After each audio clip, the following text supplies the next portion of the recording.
Good morning, beautiful people. Welcome to my channel. Since there is so many case studies already published using Amatya Karaka, Atma Karaka, now second Lord, sixth Lord, 10th Lord, and so on, all the case studies are coming towards you, helping you to ground what is you, as in what is your personality, your Panchanga, and how does it tie into what you will do in the world. Essentially, that's all career is, folks. Don't make a big thing out of it. Doesn't matter what your HR department or your friends or your families or your boss tells you.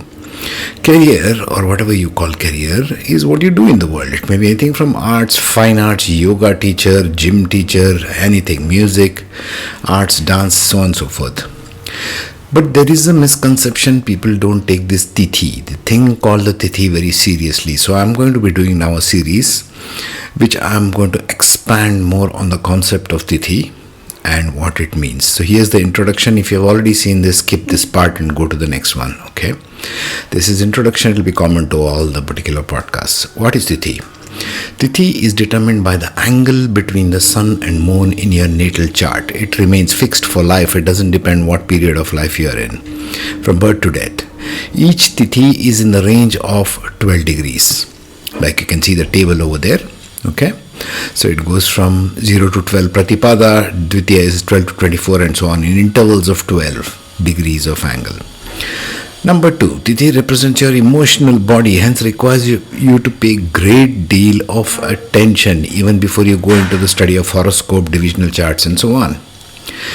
There are a total of 15 Tithis, one set for the waxing half cycle of the moon, which is the Shukla, going from new moon to full moon. Shukla means white in Sanskrit. Second half of Tithis is going from full moon back to new moon, which is prefixed by Krishna or black. It's given Krishna because he was dark in color. All remedies, quote unquote, which are done within Vedic astrology are done for Tithis, not Karana, Yoga, etc. Keep this in mind. Now, within each Tithi, what shall I cover? What will be covered are these 8 points. Element of the Tithi and the deity. The ruling deity is the main thing there. You got to understand the energy of the deity. You can do more research. Now there is GPT and all the rest of it. Psychic abilities, number 2. What are your psychic abilities? What are your real superpowers? Each one, there is one, okay? Each one has a superpower. We're just uncovering what that is for each Tithi. Number 3, how to enhance them. Number 4, what to be wary of. There are always pluses and minuses. This is a realm of duality, so everything will have a plus and a minus. We'll see that. 5, the personality traits of it, how it actualizes in your personality. And the life lessons, what you should be learning from that for this lifetime. The remedy for it. We'll see the remedy part also. And last, we'll see the differences between the Shukla part and the Krishna part of every Tithi. For example, there is Pratipada, 0 to 12. And there's in the Shukla part, in the Krishna Paksha part, there's Pratipada from 180 to 168, the minus 12, right? The full moon going towards new moon. That's the separation, okay? So we will see all of this. Let us begin. Before we get into the Tithi part, I just wanted to highlight how to study and how to know your particular Tithi which you were born in. There is an app called Jyotish app. I have marked the icon in the description above, okay, in the slide. You can see that blue box, blue icon with a white fire kind of thing. It is free, it has no attachments, it has no hidden stuff, nothing. Okay, some benevolent soul has made this free for humanity. Use that, plot your horoscope, and you can even see the transit Tithis which are going on every single day. Okay, use that. Now let's get into the Tithi part. Now let's talk about the 14th part of the Tithi. We have come to almost the end of the cycle. So what is Chaturdashi? Chaturdashi represents your natural occult power and your fearless side of your consciousness, okay? So it is represented by Kali, the goddess Kali, the fierce feminine aspect, or the Kalabhairava, the fierce masculine aspect. If the angular distance between the sun and moon in your natal chart is between 156 degrees to 168 degrees, these 12 degrees, in this bracket, then you are born on a Chaturdashi day. The element is water and the deity is Kali or Kalabhairava or Bhairavi even. Okay. So either it is going towards Amavasya, that is the new moon, or it is going towards the full moon, isn't it? On either side.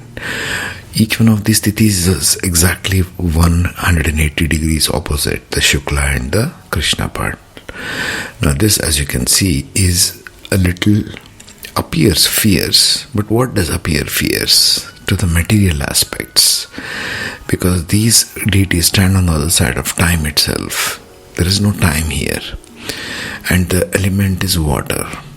I'm just putting these things together. Kali, Bhairava, fierce aspects. So it is recalibrating your water or emotional body. That's the challenge for these people. To how to handle everything in the water. These kind of aspects that come beyond time, which do not want anything to do with materialism. Let us begin from the top. The psychic abilities for these people born on Chaturdashi are they have natural occult sensitivities and fearlessness. Now put this in context to the natal chart and the 8th house, talking about Scorpio or the 8th house or Pisces or the 12th house. Two houses which are dominantly occult, isn't it? Spirituality, occult transformation, that sort of thing. They are naturally sensing unseen realm spirits or hidden energies, that which is beyond perception of your three-dimensional eyes, the physical eyes. You can see the psychic eyes or the third eye, call it what you wish. Their psychic gift is mastery of transformation through confrontation with darkness. That which is not perceived, they can see that clearly. Imagine that, seeing that which cannot be seen. They carry the siddhi of fearlessness in the occult path. So if you're born on Chaturdashi and if you have a dominance in 8th house in your natal chart or 12th house, there is that natural tendency to be psychic by default. I mean, these people are really occult masters. How to enhance? You go towards tuning into Kali or Shiva. Mantra sadhana, meaning recite mantras. Let the mantras reveal themselves to you. Mantra sadhana is not so much about what it will give you in terms of material stuff, although it will. But the main fruit of mantra sadhana is it is self-revealing. You keep chanting it over and over again, it will keep revealing more and more things to you. This is my experience. And deep meditation practices enhance their power. What to be wary of? Attractive to destructive paths. Don't try to go all or nothing, because now you're going towards the full moon or new moon, isn't it? So you have a lot of power or a lot of access. So avoid any destructive paths. Magic can be either ways. Which way will you use your magic? Don't have misuse of occult power here. They must align with dharma or the righteous path in their mystical pursuits. If you want to get rid of anything at all, since you have the power, might as well get rid of the shadow, isn't it? Personality, how it plays out. Revengeful and self-sacrificing. It's a strange combination, as you can see. How can you be revengeful and self-sacrificing at the same time? These individuals are driven to fulfill their mission at all costs. They might even find themselves in law enforcement, for example, military, for example, self-sacrificing. They often find themselves in position of law enforcement or military, are prone to making hard decisions that impact their lives, as well as other people's lives, of course. Life lesson is letting go of grudges and balancing their intense nature. Here the nature becomes very intense. Why? Because the moon is heading towards full moon or new moon, depending upon Krishna or Shukla. Remedies: performing Narsimha Vrata, meaning the disciplined rituals with Lord Narsimha, the fierce form of Lord Vishnu. Narsimha, half lion, half man. It's a very fierce form. Usually they do it for Mars, especially if your Mars is in a very highly exalted state, sitting in Aries, for example. In your natal chart and you are born on a Chaturdashi, then you would need to do something like this, because your fire is too much. Lighting oil lamps outside the house also will help this. Let me read something more from my notes. These people are born revengeful, hold grudges for a very long time, and will get back their revenge. Kind of very hectic, isn't it? Very self-sacrificing mode of living and working. They don't care about themselves and carry out their mission at all costs. They're good for law enforcement and military. There will be times in their lives when they have to take hard decisions to change their lives. They are not conscious about physical appearances. These people may appear very shabby. They are not concerned about outer experiences. See, their moon is heading towards either new moon or full moon. This is a different level of engagement at a creational soul level. So you got to take care of that. Light lamps outside your house. That will be a good way to tide through this Tithi for these people. Now let's see the Krishna and Shukla part of this. So what does the Krishna and Shukla part give us?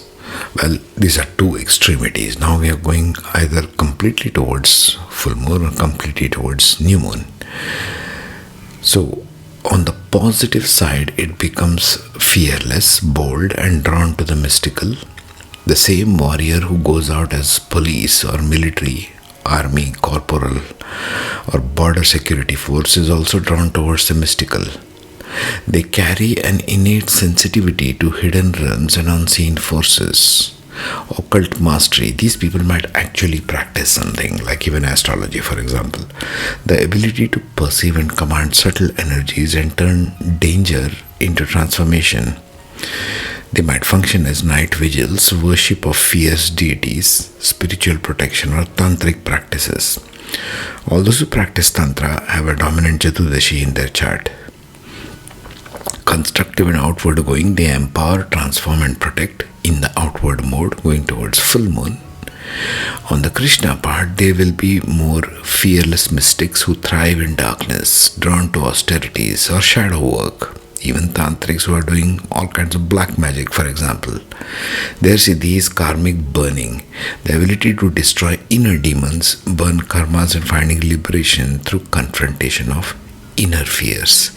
One is going inward, strongly inward now, because it is just 12 degrees away from new moon, isn't it?